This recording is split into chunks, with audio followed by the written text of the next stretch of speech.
সহসভাপতি প্রয়াত ভিপি আব্দুল মান্নান ভাইয়ের প্রথম মৃত্যুবার্ষিকী উপলক্ষে আয়োজিত মিলাদ ও দোয়া মাহফিলে প্রধান অতিথি হিসেবে উপস্থিত রয়েছেন গণপ্রজাতন্ত্রী বাংলাদেশ সরকারের পরিকল্পনা মন্ত্রণালয়ের মাননীয় প্রতিমন্ত্রী জননেতা জনাব জুনায়েদ সাকি।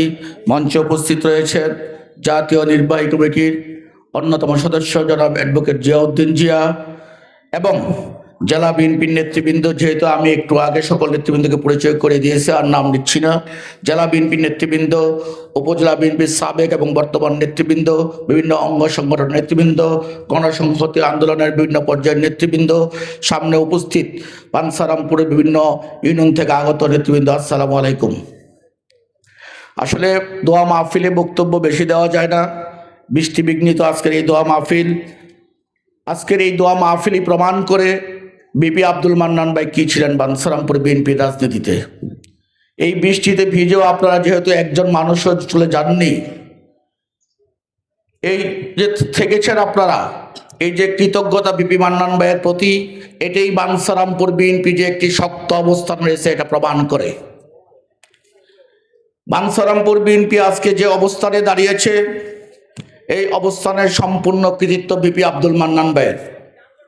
তার কারণ 111-এর মঈনুদ্দিন ফখরুদ্দিনের গভর্নমেন্ট যখন বাংলাদেশের জনগণের উপর চেপে বসেছিল, যখন বিএনপির উপর স্টিম রুলার চালিয়েছিল, বিএনপির নেতা কর্মীদেরকে ঘর থেকে ধরে ধরে এনে বিভিন্ন ধরনের হয়রানি করা হচ্ছিল, ঠিক তখন ভিপি আব্দুল মান্নান ভাই এই বাঞ্ছারামপুর ছেড়ে চলে যাননি। আমরা অনেকেই চলে গিয়েছিলাম। ওনার একটি বাংলা হুন্ডা ছিল, এই হুন্ডাটি যে কতবার উনি মেরামত করেছেন, কিন্তু হুন্ডাটি পরিবর্তন করেননি। একটি পর্যায়ে আমি ভিপি মান্নান ভাইকে বলেছিলাম, ভাই আপনাকে একটি ভালো হুন্ডা কিনে দেই। উনি আমাকে বলেছে, উজানচরে কি যেন নাম, হুন্ডা ঠিক করে, ওইখানে 11,000 টাকা লাগবে, তুমি 11,000 টাকা দাও, আমি এই হুন্ডাটা দিয়ে আমি আমার রাজনৈতিক কর্মকাণ্ড এবং নেতৃবৃন্দের খোঁজখবর রাখবো। উনি বাঞ্ছারামপুরের প্রত্যেকটি আনাচে কানাচে, প্রত্যেকটি ফ্যামিলিতে জাতীয়তাবাদী পরিবারের সকল নেতৃবৃন্দের সকল পরিবারে গিয়ে উনি এই হুন্ডাটি চালিয়ে চালিয়ে গিয়ে উনি জনগণের নেতাকর্মীদের খোঁজখবর রাখতেন। এবং এই নেতৃবৃন্দের খোঁজখবর রাখতে গিয়ে উনি ভিপি মান্নান ভাই এই বাঞ্ছারামপুরে বহুবার নির্যাতিত হয়েছেন, নিপীড়িত হয়েছেন।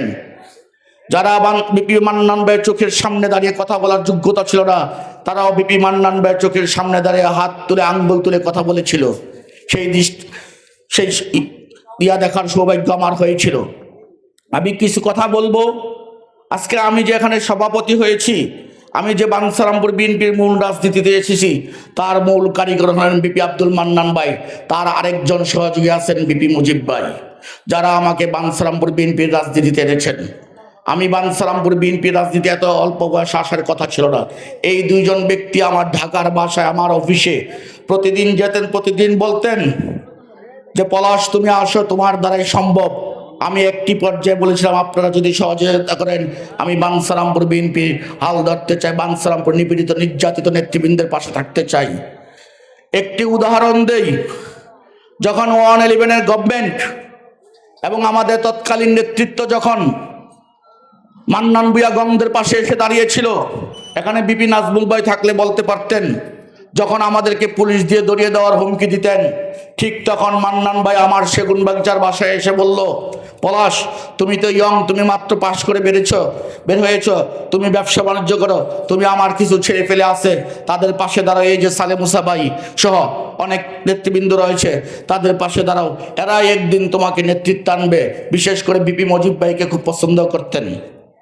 রাত 12টা, 1টা, রাত 9টা, 10টা আমরা প্রায় একসাথে বসতাম। আমি পূর্বের ইতিহাস বাদ দেই, 18 সালের নির্বাচনের সময় আমাদের বিরুদ্ধে যে মামলা হয়েছিল, আপনাদের বিরুদ্ধে যে মামলাগুলো হয়েছিল, সেই মামলার একটি স্মরণীয় ঘটনা রয়েছে। কিভাবে আমি মামলায় সংযুক্ত হলাম। এই মামলাগুলো নিষ্পত্তির জন্য আমাদের সাবেক সফল আহ্বায়ক লিয়াকত আলী ফরিদ ভাইয়ের অফিসে একটি মিটিং হয়েছিল। সেই মিটিংয়ে আমার থাকার সৌভাগ্য হয়েছিল না, কারণ কিছু কিছু ব্যক্তি সেদিন আমার বিরোধিতা করেছিল যে ও থাকতে পারবে না। তারপরে সেই মিটিং থেকে বের হয়েছে মরহুম বাবু চেয়ারম্যান, উনি মারা গেছেন, এই যে যার বাড়ির পাশে দাঁড়িয়ে আমরা আজকে মিটিং করছি, বাবু চেয়ারম্যান, শহীদ চেয়ারম্যান ডাক্তার রফিকুল ইসলাম খোকন কে সাথে নিয়ে ভিপি মান্নান ভাই, সম্ভবত মুজিব ভাইও ছিলেন সেদিন। নিয়ে এসে আমাকে আমার অফিসে, পল্টনের অফিসে বললেন, আমাকে অনেক রিকোয়েস্ট করলেন। আমি বললাম যে আমি মামলা হামলা বুঝি না, আমার দ্বারা সম্ভব না। তখন ওনারা বলছেন আমরা তোমাকে সহায়তা করব।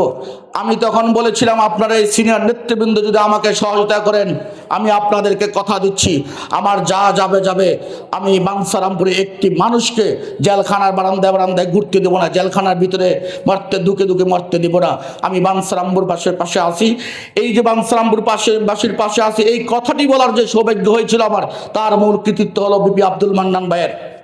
শুধু তাই না, আজকে যে আমি সভাপতি হয়েছি, আমাকে সভাপতি পদের লড়াই করার জন্য যিনি সর্বপ্রথম আমাকে পাশ থেকে উৎসাহিত করেছিলেন, তিনি হলেন বিপি মান্নান ভাই। কারণ আমি সভাপতি পদে আসতে চাইনি, কারণ যেহেতু লিয়াকত আলী ফরিদ ভাইয়ের মতো বর্ষিয়ান রাজনীতিবিদ ছিল। বিপি মান্নান ভাই, বিপি মুসা ভাই এবং সালেম মুসা ভাই, এরা আমাকে উৎসাহ দিয়ে এই জায়গায় নিয়ে আসছেন। এবং আমাদের সম্মেলনটি যেভাবে হোক সম্পন্ন হওয়ার পর সর্বপ্রথম বাঞ্ছারামপুর থেকে যিনি আমাকে অভিনন্দন জানিয়েছিলেন, তিনি হলেন বিপি আব্দুল মান্নান ভাই। উনি এই বাঞ্ছারামপুর বাজার মসজিদে 16 সালের শেষের দিকে উনি একদিন বলেছিলেন, ওনার সকল সহকর্মীদের সাথে মসজিদে বসে উনি মাঝে মধ্যে চরমুনাইয়ের মাহফিলে যেতেন, ওনাদের সাথে বসে বলেছিলেন, এই বাঞ্ছারামপুরের নেতৃত্বে একদিন কৃষিবিদ পলাশ দেবে, আপনারা ওর জন্য দোয়া করবেন। তখন অনেকে আমাকে চিনে না, আমিও বাঞ্ছারামপুর আসি না। কেন বলেছিলাম? ওনার রাজনৈতিক দূরদর্শিতা। আজকে এই মুক্ত বাতাসে, মুক্ত বিহঙ্গে নিয়ে যা আমরা এখানে সভা করতে পারছি, মিলাদ মাহফিল করতে পারছি, আজকে যদি বিপি মান্নান ভাই এখানে থাকতেন সবচেয়ে বেশি খুশি হতেন। কারণ তার সারাটি জীবন আন্দোলন সংগ্রামের মধ্যে দিয়ে অতিবাহিত হয়েছে। সুখ কি জিনিস উনি দেখতে পারেন নাই। বিএনপি গভর্নমেন্ট যখন ক্ষমতায়, উনি জেলখানায় ধুকে ধুকে মরছিলেন মিথ্যা মামলায়। উনি জেলখানায় মিথ্যা মামলায় ধুকে ধুকে মরছিলেন। আমরা ওনার বিরুদ্ধে, ওনাকে মুক্ত করতে পারেনি। উনি শেষ পর্যন্ত মুক্ত হয়েছেন মিথ্যা মামলা রায় থেকে খালাস পেয়ে। প্রিয় নেতৃবৃন্দ, এই কথাটি বলার কারণ হলো, আজকে আমার আপনার প্রত্যেকটি শিরায় শিরায় বিপি মান্নান ভাইয়ের রক্ত অতিবাহিত। আমরা আজকে যে যাই করি না, যে যত বড় পদের অধিকারী হই না কেন, আমরা বিপি মান্নান ভাইয়ের সৃষ্টি, এই কথাটি আমাদেরকে মনে রাখতে হবে। আমরা যদি শেকড়কে ভুলে যাই, তাহলে আমরা পশুর সমান। আমরা যদি কৃতজ্ঞতা বোধ স্বীকার না করি, আমরা পশুর চেয়েও খারাপ, এই কথাটি মনে রাখতে হবে। আমি বাঞ্ছারামপুর উপজেলা বিএনপির প্রত্যেকটি নেতা কর্মীকে একটি কথাই বলতে চাই, আপনারা বিপি মান্নান ভাইয়ের আদর্শকে বুকে ধারণ করে, বিপি মান্নান ভাই যেভাবে নিঃস্বার্থভাবে বাঞ্ছারামপুরবাসীর পাশে দাঁড়িয়েছিলেন, বাঞ্ছারামপুর প্রত্যেকটি কর্মীর পাশে দাঁড়িয়েছেন, আপনারা ওয়াদাবদ্ধ হন। আপনারা আপনাদের আশেপাশে গ্রামে গঞ্জে পাড়া মহল্লায় সকল নেতা কর্মীর পাশে নিঃস্বার্থভাবে দাঁড়াবেন, তাহলে এই বাঞ্ছারামপুর বিপি মান্নান ভাইয়ের আদর্শ বাস্তবায়িত হবে। মান্নান ভাই চিরদিন বেঁচে থাকবে। আমরা মান্নান ভাইকে আমাদের মাঝ থেকে হারিয়ে যেতে দিতে চাই না। যেহেতু মান্নান ভাই নাই, বিভিন্ন দোয়া মাহফিল, বিভিন্ন সভা সেমিনারের মাধ্যমে আমরা মান্নান ভাইকে স্মরণ করতে চাই। যেহেতু সালেম মুসা ভাই একটি কথা বলেছেন, এটা তার পরিবারেও দাবি ছিল। আমি যতটুকু জানা যায় যে বক্তব্যটি উঠেছিল মাতুর বাড়ির মোড়টাকে মান্নান চত্বর করার জন্য, এই দাবির সাথে আমি সম্পূর্ণ একমত। এখানে ইলিয়াস ভাই রয়েছেন, সাজ্জাদ ভাই রয়েছেন, বাদল ভাই রয়েছেন, মজিব ভাই রয়েছেন, এখানে সকল সিনিয়র নেতৃবৃন্দ রয়েছে। মাননীয় মন্ত্রী মহোদয়, আপনার কাছে আমাদের দাবি হলো, মাতুর বাড়ির চত্বরটিকে আমরা মান্নান চত্বর হিসাবে দেখতে চাই। এখানে একটি মান্নান ভাইয়ের ছবি দিয়ে একটি ফলক উন্মোচন করা হোক। আপনারা রাজি আছেন? আজকের এই সমাবেশ, আজকের এই মিলাদ মাহফিলে সকল নেতৃবৃন্দ, মাননীয় মন্ত্রী মহোদয় আপনাকে রায় দিয়েছে, আপনি এটি বাস্তবায়ন করবেন। আপনি এসে এই চত্বরটিকে মান্নান চত্বর ঘোষণা দিয়ে মান্নান ভাইয়ের ছবি সংবলিত ফলকটি উন্মোচন করবেন, এই আশাবাদ ব্যক্ত করছি। এবং আজকের এই বৃষ্টি বিঘ্নিত এই মিলাদ মাহফিলে এই যে হাজার হাজার লোক এখানে এসে উপস্থিত হয়েছেন, আমি উপজেলা বিএনপির পক্ষ থেকে সর্বপ্রথমে মাননীয় মন্ত্রী মহোদয়ের প্রতি কৃতজ্ঞতা জানাই। সাথে সাথে উপজেলার সিনিয়র নেতৃবৃন্দ, জেলা বিএনপির নেতৃবৃন্দ, বিভিন্ন অঙ্গ সংগঠনের নেতৃবৃন্দ, বিশেষ করে ছাত্রদল, যুবদল, আমার এখানে যারা পরিশ্রম করেছে, অক্লান্ত পরিশ্রম করেছে, লিটন, শাহাদাত, অন্তু সহ, কালাম, মাহবুব, সালাউদ্দিন সহ যারা রয়েছে, আমি অনেকের নাম বলতে পারি। আজকের এই বৃষ্টিতে ভিজে, আপনারা যারা বৃষ্টিতে ভিজে এখানে বসে, আমি আমার ব্যক্তিগত পক্ষ থেকে, মান্নান ভাইয়ের পরিবারের পক্ষ থেকে এবং উপজেলা বিএনপির পক্ষ থেকে, জেলা বিএনপির সকলের পক্ষ থেকে আমি আপনাদের প্রতি কৃতজ্ঞতা জানাই। বিশেষ করে আমি আবারও মাননীয় মন্ত্রী মহোদয়কে কৃতজ্ঞতা জানিয়ে সকলের প্রতি দোয়া চেয়ে, মান্নান ভাইয়ের রুহের মাগফিরাতের জন্য দোয়া চেয়ে আমি আমার বক্তব্য এখানে শেষ করছি। আল্লাহ হাফেজ। বাংলাদেশ জিন্দাবাদ।